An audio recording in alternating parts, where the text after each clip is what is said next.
இன்றைக்கி எங்கள் ஆத்தில் அவல் தோசை பண்ண போகிறோம்.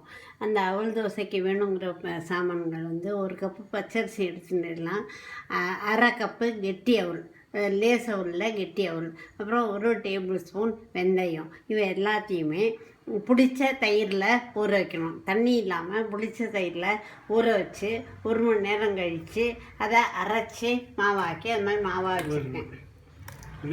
1 கப்பு பச்சரிசி, அரை கப்பு அவல், 1 டேபிள் ஸ்பூன் வெந்தயம். இது எல்லாத்தையும் புளிச்ச தயிரில், தண்ணியில் புளிச்ச தயிரில் 1 மணி நேரம் ஊற வச்சு இது மாதிரி நைஸாக அரைச்சி எடுத்து வச்சுருக்கேன்.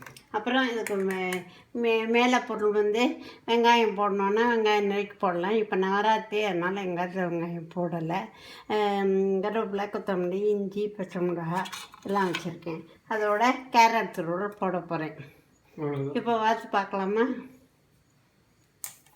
அப்புறம் இது இன்னொன்று வந்து தோசையை வாத்துட்டு மூடி வச்சுட்டு அப்படியே எடுத்துடணும். இன்னொரு தடவை திருப்பி போடக்கூடாது. அடுத்த சைடு போடக்கூடாது. ஆமாம், ஒரு சைடு தான். ஒரு சைடு தான். இந்த மூடி வைக்கிறோம் இல்லையா, இந்த ஆவி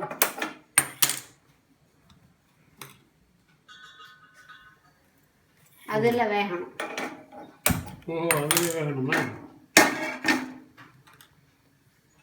இப்போ பார்க்கலாமா? கொஞ்சம் இந்த கல்லுக்காக ஒரே ஒரு சுட்டு எண்ணெய் விட்டு தடவிக்கிறேன்.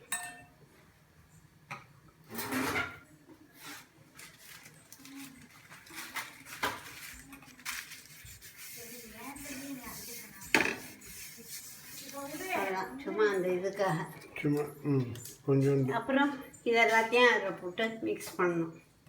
கருவேப்பிலை, கொத்தமல்லி, பச்சை கருவேப்பிலை, இஞ்சி, பச்சை மிளகாய் காரத்துக்கு.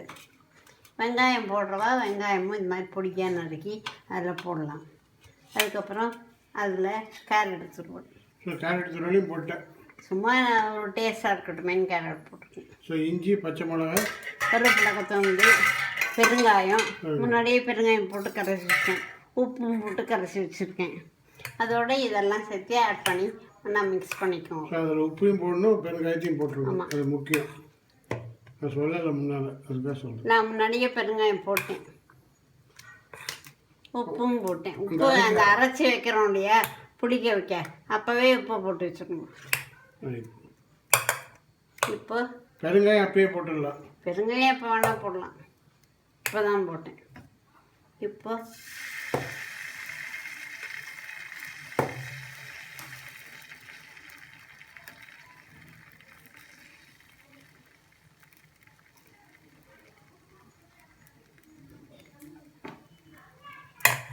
விட்டு எண்ணெய் வேணும். கொஞ்சம் எண்ணெய் விட்ட போகிறோம். நம்ம தோசை வாக்குற மாதிரி தான். அப்புறம் இதை நான் இப்போதைக்கு விடுறதுக்காக பெருசாக வச்சுருந்தேன், சின்னதாக வச்சுருந்தேன். பெருசு பண்ணிட்டு இதை வந்து ஒரு மூடி போட்டு மூடி வைங்க. எத்தனை நாள் மூடணும்? திறந்து பார்க்கலாமே. அது மட்டும். ஆமாம், அது வேகணும். வேகலை. அதுக்குள்ளே எப்படி ஆகணும்?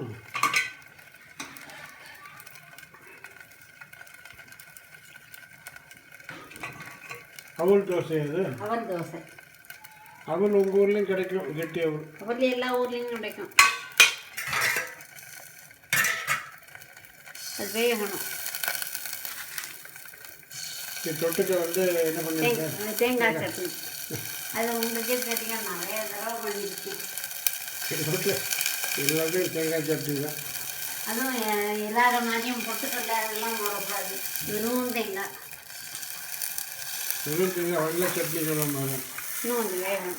கொஞ்சம் வெந்திருக்கு பச்சைல ஓரம்லாம். ஆமாம், வெந்திருக்கு. புல்லெல்லாம் வேகணும். ஆனால் ரொம்ப ஈஸி இது. இன்னும் வேகலை. இன்னும் திருப்பி போடக்கூடாதுங்கிற போடலாம். ஒரு 2-3 நிமிஷம் ஆகுது. 2 நிமிஷம் ஆகும். 2 நிமிஷம் அப்புறம் வேணால் காமிங்க. அதெல்லாம் ஒன்றும் இல்லை, 2 நிமிஷம் ஆகும்.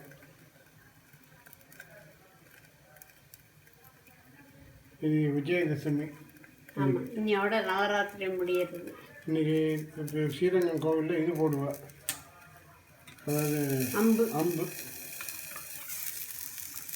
இன்னும் வேகலை. ஒரு பக்கம் இருக்குது பாருங்கள்.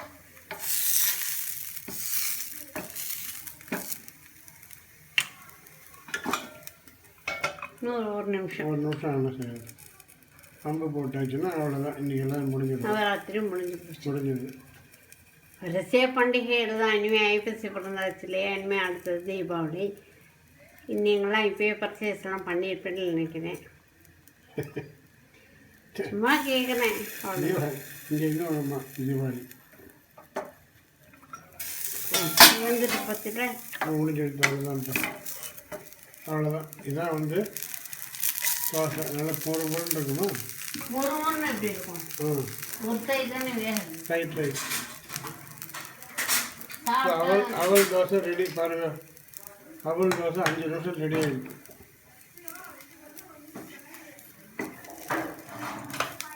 அவ்வளோதான். இதுதான் அவல் தோசை. இதே மாதிரி எல்லாம் வைக்கணும். ஒரு சைடு வெந்திருக்கு. வெங்காயம் போடுங்க. வெங்காயம் போட்டால் வெங்காயம் பண்ணி போடுங்க. All the best. தேங்க்யூ.